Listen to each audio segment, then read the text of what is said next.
Hi guys! Good morning! Gagawa ko ng ice cream day. Mango ice cream day. Ayan, dalawang condensed milk na small can lang. At saka isang evaporated milk. Yan, ito yung dinurog na mangga. At saka buo-buong mangga guys. Yan.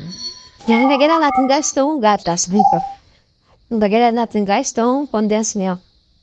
Yan, lagyan din natin guys na fresh milk. Yan, fresh milk yan guys, dito ko lang ilagay. Yan, nalala natin to ng mabuti.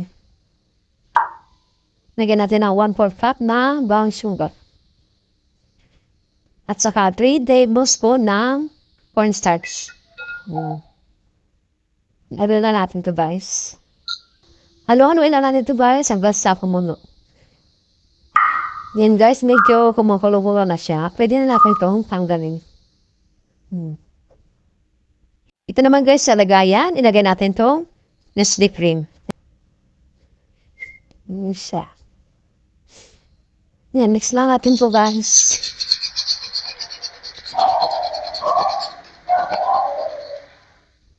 Yan, after i-mix, lagay natin itong straw. Yung niluto ko kanina. Yan, haluin lang natin ito mabuti guys.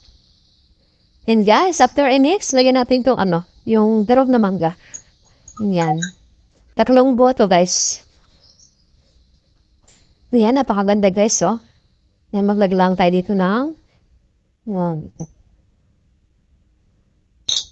tapos, lagyan natin ng mango sa ibabaw. Yan, ito naman marami guys. Ilalagay ko dito sa lagay ng ice cream. Tapos, lagyan natin itong mango sa ibabaw.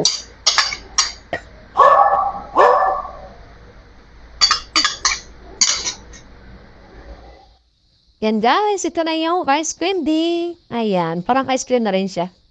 Try nyo na rin guys at napakasarap nito. Second time ko nang gumawa nito.